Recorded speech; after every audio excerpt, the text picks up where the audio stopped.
আজ আবারও চলে গিয়েছিলাম আকাঙ্ক্ষা মোড়ের ফুড কোর্টে। সবই ঠিকঠাক চলছিল, কিন্তু হঠাৎ একদল কুকুর এসে হাজির। আর আমার মেয়ে তোফা ওদের দেখে এমন কাণ্ড করলো, ভেবেছিলাম দিনের চমক এখানেই শেষ, কিন্তু না। ওখান থেকে আমরা এগ চাও আর গরম কফিতে চুমুর দিয়ে বাইরে বেরিয়ে আসি। তারপর ডিসাইড করলাম ইনস্টাগ্রামের ভাইরাল প্লেস তরুণের সামনে দিয়ে আমরা বাড়ি ফিরবো। কিন্তু রাত 10টায় তরুণের সামনে গিয়ে যা দেখলাম, পুরো মাথা ঘুরে গেল। তো সেই সবকিছু আজ এই ভিডিওর মাধ্যমে আপনাদের সঙ্গে শেয়ার করব।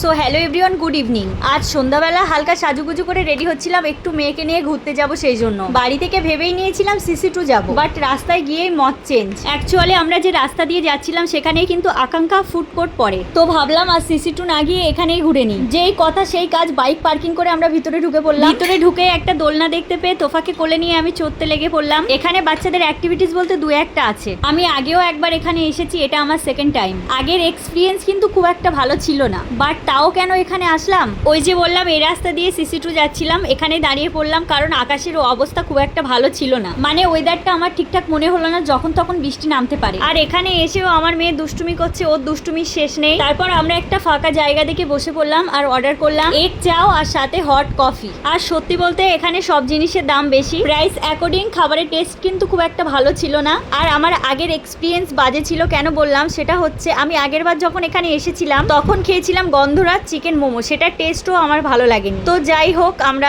এসছি সামান্য টাইম স্পেন্ড করতে, সেটাই করলাম। আর আমার মেয়ে যে আনন্দ করছে এটাই আমার কাছে সব থেকে বড় পাওয়া। আর আমার মেয়ে কিন্তু সব কিছুতেই বেশি কিউরিয়াস। অ্যাকচুয়ালি এটা হয় স্বাভাবিক, ওর বয়সটাই এমন যে ওর সব কিছুতে কৌতূহল দেখাবে। আর এই যে ওর পাপা খাওয়ায় ব্যস্ত আর ও সেলফি নিতে ব্যস্ত, মানে ভাবা যায় এই বয়স থেকেই সেলফি নিচ্ছে। এবং তারপরেই ঘটে যায় সেই ঐতিহাসিক মুহূর্ত, মানে সেই কুকুরের দল। তোফা এতগুলো কুকুর কাছে থেকে আগে কিন্তু কখনো দেখেনি। কুকুরগুলো যখন একসাথে ঘেউ ঘেউ করে আমাদের কাছে আসছিল, তখন তোফা যা রিয়াকশন দিচ্ছিল, ওদেরকেই বলছিল হেই হেই হেই হেই হেই। ওর রিয়াকশন দেখে আশেপাশে সবাই ওর দিকে তাকিয়েছিল এবং পাশের টেবিলের মহিলাটি বলছিল, তুমি কুকুরকে তাড়া দিচ্ছ, যাও তুমি নেমে গিয়ে তাড়া দিয়ে এসো। তারপর আমরা ওখান থেকে বেরিয়ে আসি বাইরে বেরিয়ে এই ফুলের দোকানটা আমার চোখে পড়লো।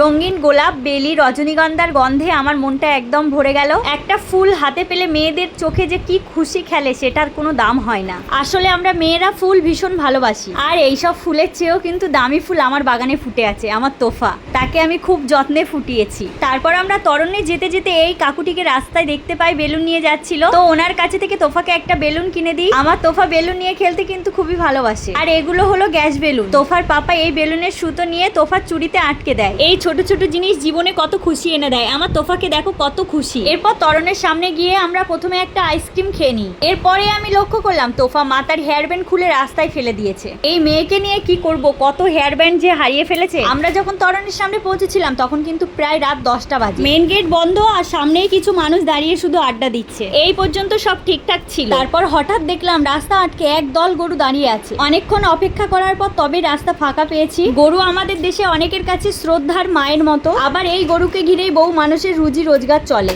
আইন কানুন বদলালে তার প্রভাব অনেকের উপরই পড়ে। রাস্তায় এভাবে গরু ঘুরে বেড়ালে দুর্ঘটনার ভয়ও হয়। এই সমস্যাটার একটা সুন্দর সমাধান হোক, যাতে মানুষ আর গরু দুজনেরই ভালো হয়। সব ধর্মের সব মানুষের আবেগকে সম্মান জানিয়েই কথাগুলো বললাম। আর আমরা ভেবেছিলাম ডিনার করেই বাড়ি ফিরবো, কিন্তু এখন রাত 10:30 বাজে। সেই জন্য বাড়ির জন্য আমরা খাবার নিয়ে যাব ভাবলাম। তাই আমরা এই রেস্টুরেন্টে ঢুকে বসে বসে অপেক্ষা করছি, আর ওনারা আমাদের পার্সেলটি রেডি করছে। আর এদিকে তোফা তো আমার একটা কান ছিঁড়েই দিল। এই মেয়ে যে কি দুষ্টু, একে নিয়ে আমি কি যে করব মাঝে মাঝে ভেবে পাই না। এরই মধ্যে আমাদের খাবার রেডি হয়ে গেলে আমরা সেটা নিয়ে বাড়ি ফেরার জন্য বেরিয়ে পড়ি। আমরা নিয়েছি চিকেন থালি। আর বাড়ি ফিরেই তোফা কিন্তু সেই বেলুনটি নিয়ে আবারও খেলা শুরু করে দিয়েছে। আর এখানেই কিন্তু ফানি কিছু মোমেন্ট তৈরি হয়েছে। তোফা বেলুনটি হাত থেকে ছেড়ে দিলে সেটা উপরে সিলিং এ গিয়ে আটকে যায়। আর আমার তোফার মাথায় যে কি বুদ্ধি, সে জাম্প করে করে সেটা ধরার চেষ্টা করছে। আর আমরা মেয়েরা আয়না দেখলে তো নিজেদেরকে আর আটকাতে পারি না। বাড়ি এসে ফ্রেশ হওয়ার আগে আয়না দেখেই ভিডিও ক্লিপ নিতে শুরু করলাম। সারা সন্ধ্যার ক্লান্তি আমার দুটো চোখে কিন্তু স্পষ্ট ফুটে উঠেছে। ওদিকে ওরা বাবা মেয়ে খেলা করছে, করুক। এরপরেই আমি ফ্রেশ হয়ে খাবার বাড়তে শুরু করি। এই চিকেন থালিতে ছিল ডাল, ফুলকপির তরকারি, 2 পিস চিকেন, চাটনি, পাঁপড় আর 2 পিস রুটি। আর বাড়িতে অল্প কিছু ভাত ছিল, সেটা আমি তোফাকে দিই আর বাকিটা আমি নিয়ে নিই। আর হ্যাঁ, স্যালাডও কিন্তু ছিল, আমি সেটা ভুলে গিয়েছিলাম। এরপর আমরা একদম ফ্রেশ মাইন্ডে খেতে বসি। এই ছিল আজকের একটি সুন্দর সন্ধ্যা। আর কারো কোনো প্রশ্ন থাকলে অবশ্যই কমেন্ট করতে পারেন, আমি রিপ্লাই দেওয়ার চেষ্টা করব। দেখা হচ্ছে আবার নতুন কোনো গল্প নিয়ে। ততক্ষণ ভালো থাকুন, সুস্থ থাকুন, টাটা।